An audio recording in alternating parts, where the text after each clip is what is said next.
But quite commonly, you get your room set up so everything's ready to go, and then you assess the patient. Either way, the point is you assess the patient. The anesthesiologist always interviews the patient. Even if the anesthesiologist has seen this patient many times before, the anesthesiologist will say, Mr. Jones, tell me, how are you today? What's happened since I last saw you? What are the changes? Because the anesthesiologist is responsible for knowing everything that is going on in his or her patient.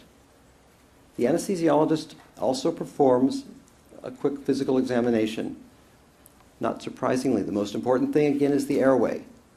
Is there any suggestion that there's going to be any difficulty during this procedure in moving air in and out of the lungs? The anesthesiologist will also listen to the heart, also listen to the lungs, particularly if the patient is elderly or has reasons for you to think there might be either heart disease or lung disease. For example, if the patient has asthma, you'll want to see how their lungs are. This is done always before each procedure for every patient. There are no exceptions. Propofol is being administered to the patient.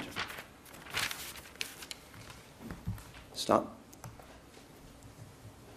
You'll notice that Professor Hung is sitting right next to the patient.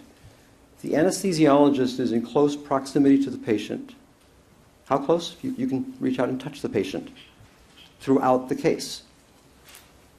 In this case, he's tapping the patient's shoulder to see if the patient is feeling the effects of propofol. Are you feeling sleepy yet?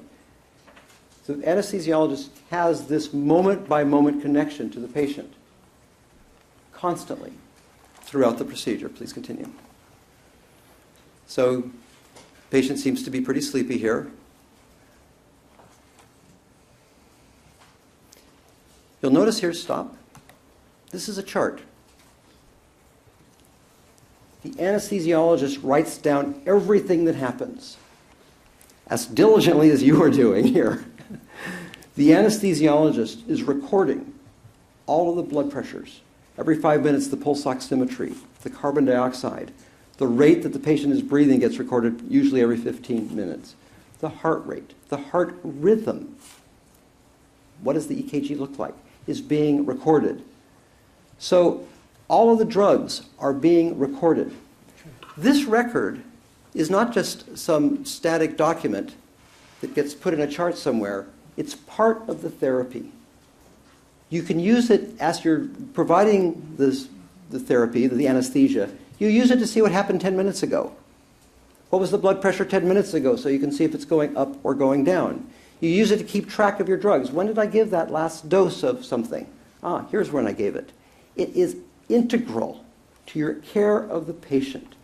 And if anything ever goes wrong, it's integral so that you and the patient can learn what happened, so that the mistake doesn't get repeated next time, or the complication does not happen next time.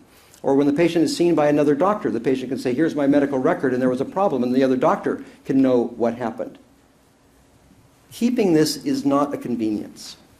Keeping this is a fundamental responsibility to the patient. You document, you document, you document, you write down everything. Stop. These little dots here, this is the systolic pressure. Actually that's the heart rate there. He's going to be putting in the diastolic pressure down here. These are coming in every 5 minutes. So every 5 minutes he's writing this down. What was happening during the procedure?